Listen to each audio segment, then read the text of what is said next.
So guys, magtuturo tayo ngayon ng basic para sa ating project gamit ang software na AutoCAD Revit.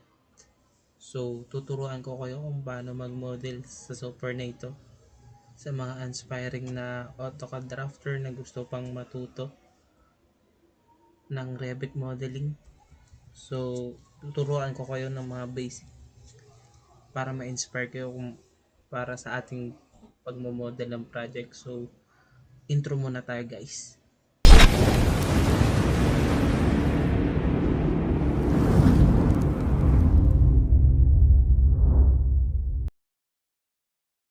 So guys, bago tayo mag-umpisa, i-promote ko lang yung consultant namin for the structural.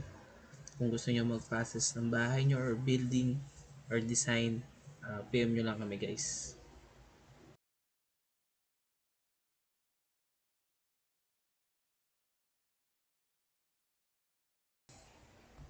Sa unang lesson natin guys, so maglalagay tayo ng grade line. Syempre, yun yung pinakaunang gagawin natin para may basis tayo. So GR sa keyboard, yung shortcut for the grade lines.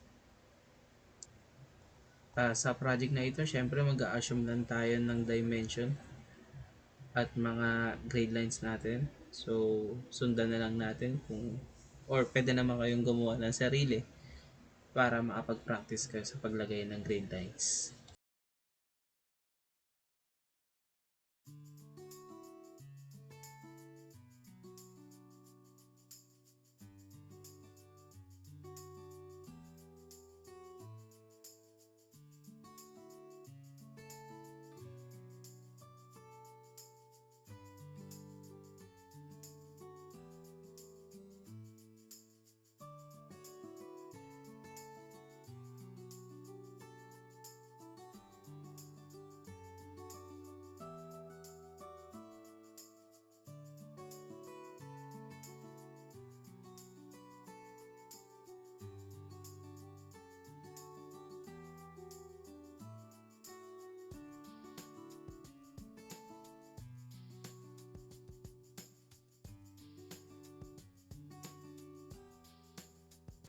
So, tapos na tayo maglagay ng grade lines. So, maglalagay naman tayo ng dimensions sa mga grade lines natin.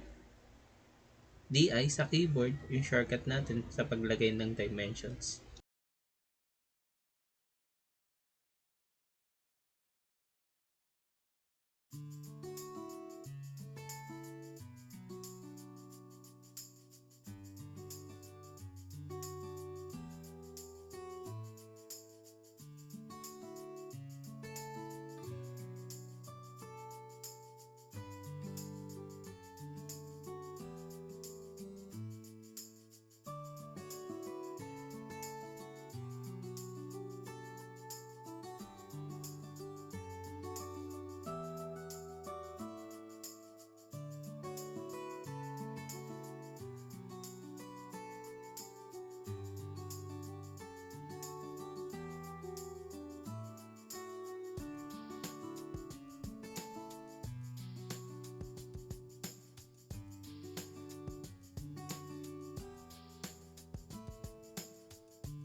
So, after natin maglagay ng grade lines at dimension, maglalagay naman tayo ngayon ng level o elevation level. Isa ito sa pinakamahalaga kasi kailangan natin i-finalize kung ano yung magiging level natin at dito magkagaling yung height ng ating structural. Sa elevation naman, syempre maglalagay din tayo ng dimension.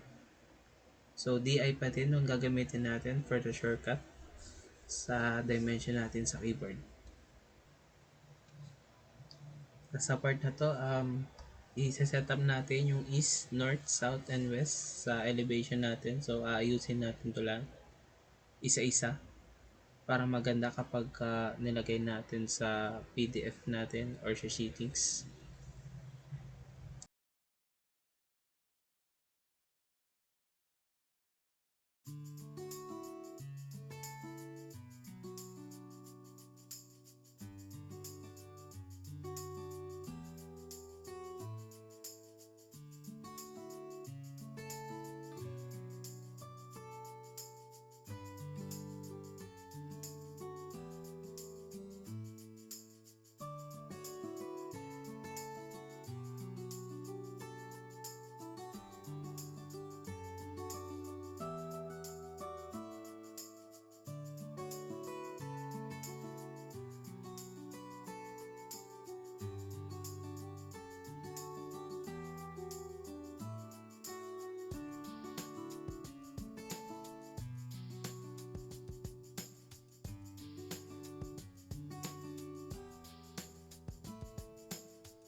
So yun nga guys, tapos na tayo maglagay ng grade lines, dimensions for the floor plan. Inayos na rin natin yung elevation and dimensions ng height ng structural natin. So for this video, yun muna ang gagawin natin. For next video, maglalagay na tayo ng mga structural foundations, columns and beams. So tuturuan ko din kayo niyan. Stay tuned lang guys.